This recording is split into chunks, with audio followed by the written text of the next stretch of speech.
E aí pessoal, tudo bem? Meu nome é André Carmelito e nesse vídeo eu vou mostrar uma manutenção em uma placa de ramal dessa central condominial que é a CP352 da Intelbras. Eu peço aí por favor que dê o like no vídeo e se inscreva no canal para ajudar. Então recentemente eu fiz o reparo dessa fonte, até tem o vídeo mostrando o reparo, vou deixar o link na descrição. E eu fui testar as placas e eu verifiquei que essa placa tem algumas posições de ramais que está muda, totalmente inoperante esses ramais. Então esse problema obviamente não é na fonte e sim na própria placa. Então agora eu vou mapear para ver quantos são os que estão com problema e fazer o reparo aqui com a análise do esquema elétrico e vou mostrar nesse vídeo. E para fazer o teste então eu vou usar esses dois aparelhos aqui, TC60ID, que ele tem viva voz, é muito fácil de você conseguir fazer esses testes. Eu já estou aqui com um cabinho de 2 pares no conector padrão e está emendado direto em 2 cabinhos modular aqui. Esse é o ramal 1 e o ramal 2 do conector. Então o que eu faço? Primeira coisa, eu vou espetar nas duas primeiras posições, porque cada saída dessa é para 2 apartamentos ou 2 ramais, né?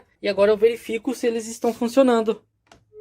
Ó, o 2 funcionou e o 1 não. Então já temos um problema aqui. Eu já marco aqui a primeira posição, que eu sei que esse está com defeito. E vou para os próximos. O 3 e 4 ok. 5 e 6 ok. 7 e 8 ok.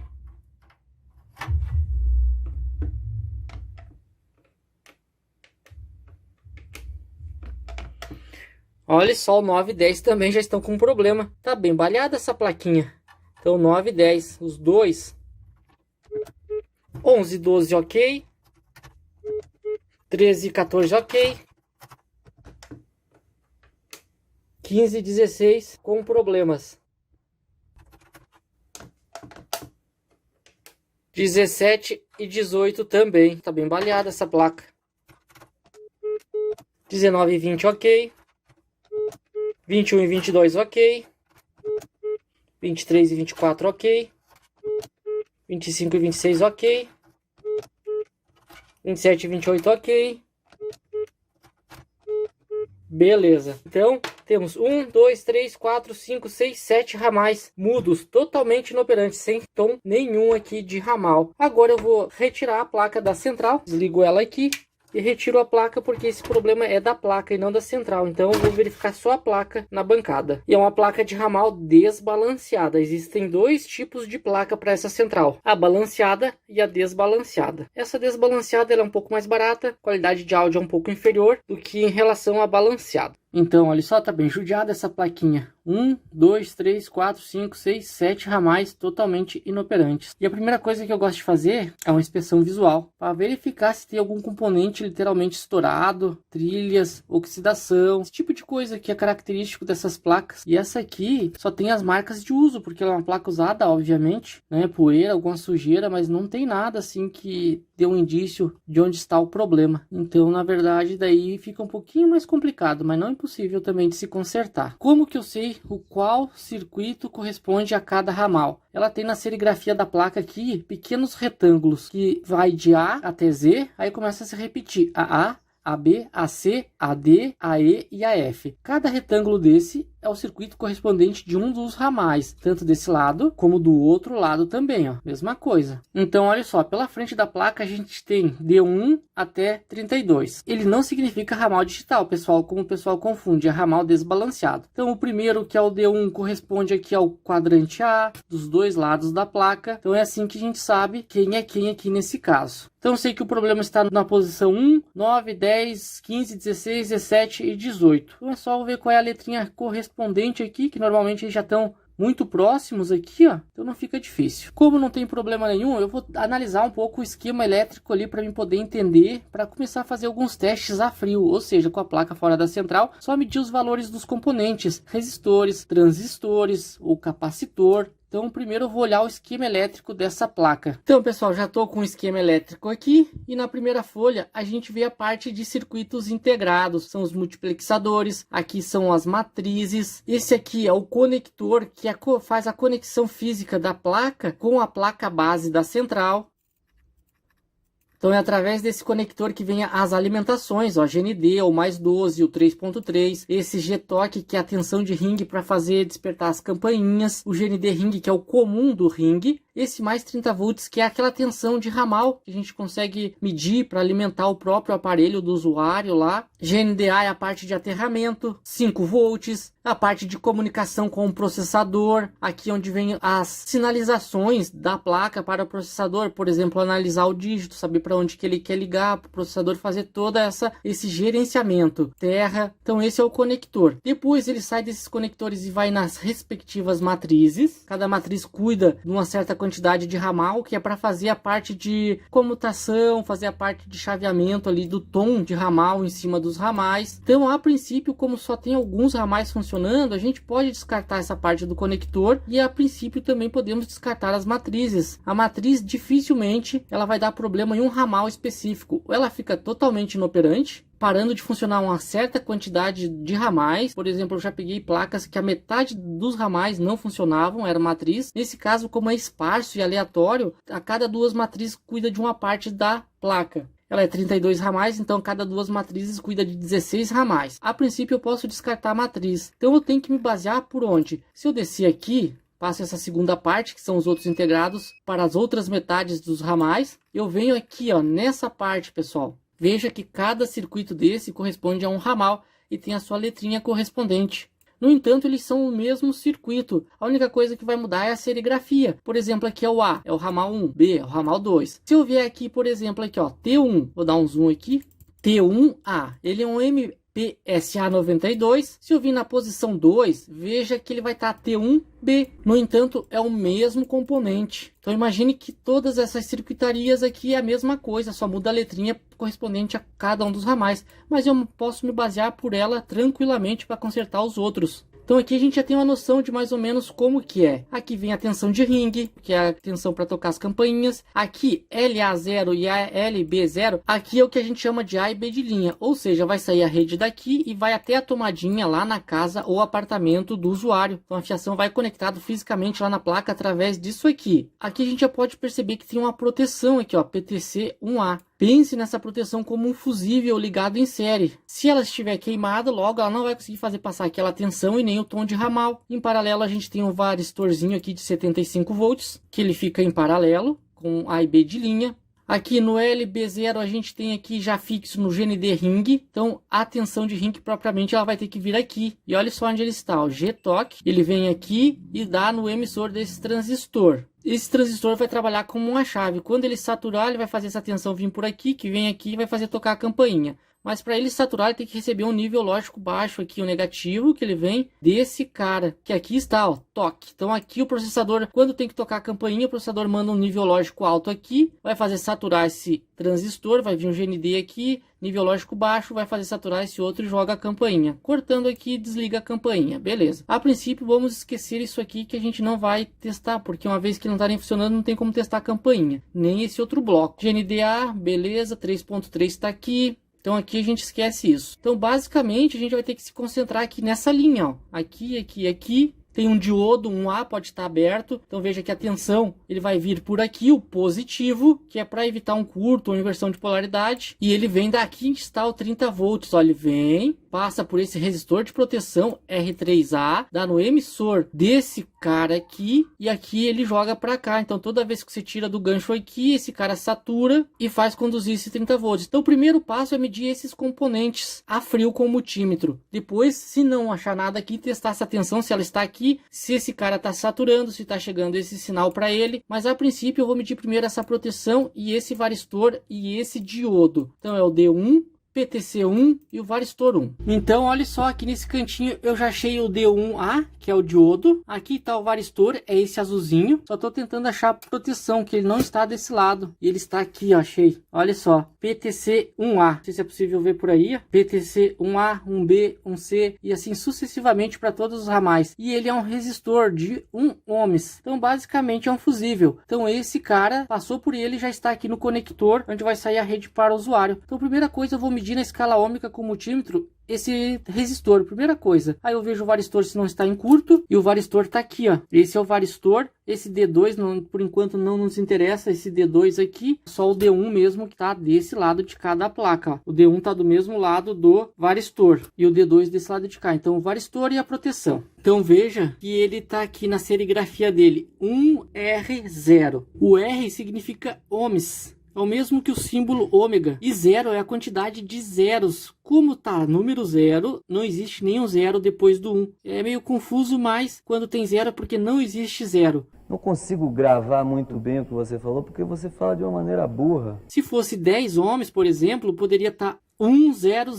Seria 10. Então você abstrai um dos zeros, por exemplo. Nesse caso é 1. É um curto, é um fusível, uma proteção realmente. Vamos verificar aqui. E olha só, pessoal, 7,74 quiloohms. Ou seja, ele é 1 ohms, uma unidade de medida. Está dando 7.730 unidades. Então não resta dúvida que esse cara está bem alterado. E vamos comparar com o próximo aqui, que era aquele outro ramal que estava funcionando, do PTC1B, que é do segundo ramal. E olha a diferença ali, 0.01.3. 001.3, então tá dando 1.3 ohms, e esse aqui 7.83. Então esse resistor está queimado, deve ser substituído. Eu vou medir o varistor, que é esse carinha aqui, ó, do lado do D2. E olha só, ele está medindo uma resistência bem alta, que é do próprio circuito. Eu vou medir ele na escala de diodo, agora não mais na escala de resistência. Eu quero ver a queda de tensão aqui, ó. E deu 0.599 milivolts. Isso significa que ele não está em curto, pessoal. Essa medida é do próprio circuito, dos próprios componentes que estão em paralelo com ele. Então, a princípio, esse varistor está bom. Agora eu vou virar a placa aqui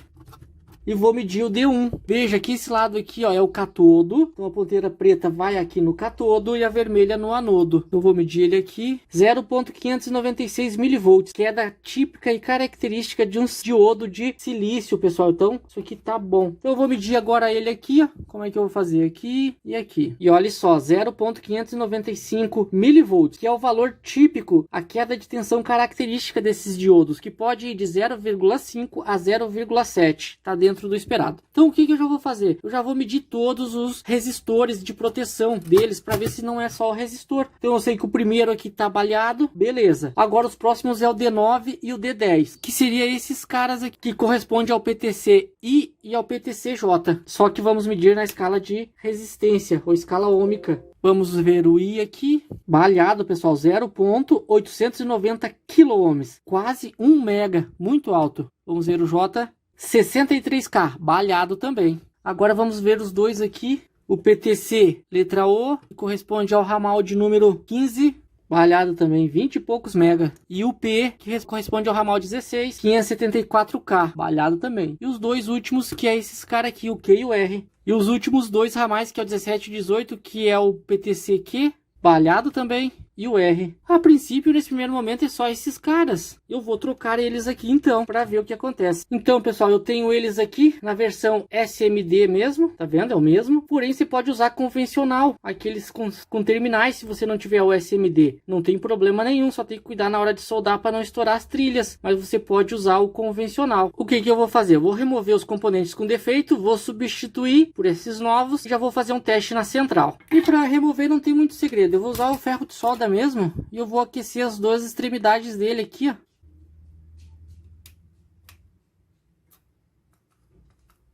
Já vou tirar os outros também. Então aqui, ó, D9 e D10, que é esses dois carinhas aqui. Lá embaixo tem a serigrafia, não sei se é possível ver lá, ó, 9 e 10. Mesma coisa, aqui esses extremos. Não precisa nem soprador se não quiser. Se quiser também, eu vou fazer com o soldador, porque a maioria não tem soprador aí. Aí se não tiver, não precisa nem se estressar com o soprador térmico. Aquece bem ele aqui e pressiona. Cuidado só para não estragar a trilha. Tô tirando devagarzinho para não ter perigo de danificar as trilhas. Se tiver fluido ou fluxo de solda, pode usar também. E agora esses quatro aqui. Quanto mais quente e mais grossa a ponteira do multímetro para você remover eles, é melhor. Beleza. Agora eu vou limpar esse excesso de estanho que tem ali. Você pode usar sugador de solda. Eu gosto de usar essas malhazinhas aqui. Elas ajudam bastante. Essa minha ponteira não é indicada para isso, mas ajuda. Se é uma ponteirinha um pouco mais grossa. Ok. O próximo agora, que são esses dois. Ele absorve todo o estanho que tem ali na placa, o cobre. Dá para usar uma malha de cobre de cabo coaxial, pessoal. Eu usei muito, ajuda bastante. O problema é que ela aquece bastante e queima os dedos. Por não ter essa embalagenzinha plástica pra gente segurar aqui, ó, a malha aquece e acaba queimando os dedos da gente. É a única parte chata. E olha só, pessoal, não fica nada de excesso de estanho aqui, ó, de impurezas. Fica bem limpinho a placa. Por isso que é bom usar essas malhazinhas de cobre. Você consegue limpar todo o excesso de estanho que fica bem limpinho aqui, ó. Então já tá retirado, ó. 1, 2, 3, 4, 5, 6, 7. E aqui estão eles. Eu vou só separar para não misturar, porque de repente mistura com os novos. E esses aqui já era, é só descartar. Essa parte da malha aqui que tem estanho, pessoal, a gente corta e descarta também isso aqui. Aí a malhazinha fica boa para o próximo trabalho. Agora já vou separar aqui, tanto que eu preciso. 3, 4, 5, 6, 7. Mais um. Aí, sobrou só 2. Lixo. E agora, para soldar os novos, você pode usar o estanho normal, então, ou solda em pasta, que vem em seringas. Ele é muito mais prático e fácil, você usa o soprador. Como a maioria do pessoal que trabalha em campo aí não vai possuir isso aqui, o pessoal gosta mais do estanho convencional, eu vou usar ele então. Como é que eu faço? Olha só, bem simples. Vou fazer o primeiro, vou pegar o estanho e vou pôr em um dos lados lá, por exemplo, eu vou pôr um pouco de estanho lá, ó. Ok? Fiz uma bolinha de estanho, só de um dos lados. Esses resistores não têm polaridade, ao contrário dos diodos ou qualquer outro componente. Aqui vai ficar um pouco ruim porque eu tô filmando, pessoal, tô com o celular na frente, então aí ele atrapalha um pouco aqui, ó. Mas é só aquecer, ó, só aquecer o estanho. E beleza, pessoal, não ficou mais bonito do mundo porque a posição aqui não me ajuda e eu tô filmando ainda. Aí eu estanho o outro lado. Veja que eu não usei fluxo, nem pasta. Não ficou muito bonito, como eu falei, porque aqui eu tô filmando, eu tô com o celular, mais uma câmerazinha, aí me atrapalha aqui. Mas viu que não tem segredo, só usei estanho, o ferro de solda e uma pinça, só, mais nada. E vou fazer a mesma coisa pros outros, nem vou usar a solda em pasta e soprador térmico. Olha só.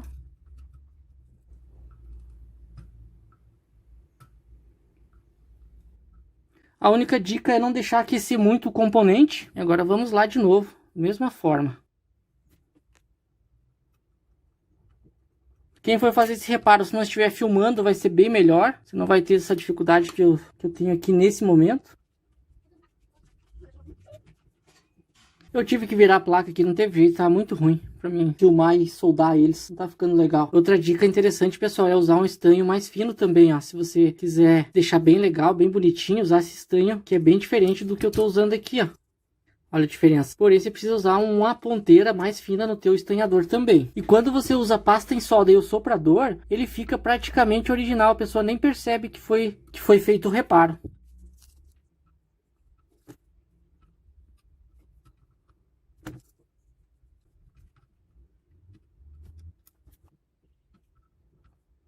Prontinho. Não ficou o serviço mais bonito do mundo? É que eu tentei fazer só com o estanhador, como se fosse uma situação em campo mesmo, sem muito... Porque em campo você não vai ter estação de trabalho, você não vai ter solda em pasta, não vai ter muitas coisas que você vai ter numa bancada. Então eu tentei fazer igual em campo, só usando o estanhador, uma pinça e a solda normal aí que a gente utiliza no dia a dia. Agora eu nem vou medir os outros componentes, eu já quero fazer um teste direto na central para ver se vai funcionar. Se não funcionar, eu parto para o resto da circuitaria, que é medir esse 30 volts positivo, ver se ele passa por R3, que é um resistor de 82 ohms por 0,5 watts, que é esses carinhas aqui, ó, esse resistor maior, ó, são eles aqui. Se o 30 volts estiver passando por ele, então vamos testar no emissor de T1, ver se ele está saturando, se ele está passando aqui por R15, que é de 220 ohms, tem que estar aqui no anodo de D1, que a gente já testou D1, tá bom, ver se ele está passando e se ele está chegando aqui no A de linha em relação ao B de linha. Então esse 30 volts ele tem que fazer todo esse percurso aqui. Como num teste a frio, nesse primeiro momento eu só achei esse carinha aqui com defeito. Se não funcionar agora, a gente vai ter que fazer toda essa revisão desse circuito aqui, ó. Então vamos testar direto na central agora para ver. Vou pôr a placa aqui com a central desligada.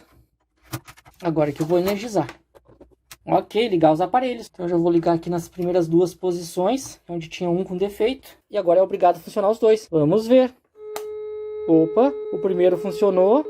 E o segundo também, então era só a proteção. Agora eu vou testar o 9 e o 10. Funcionou.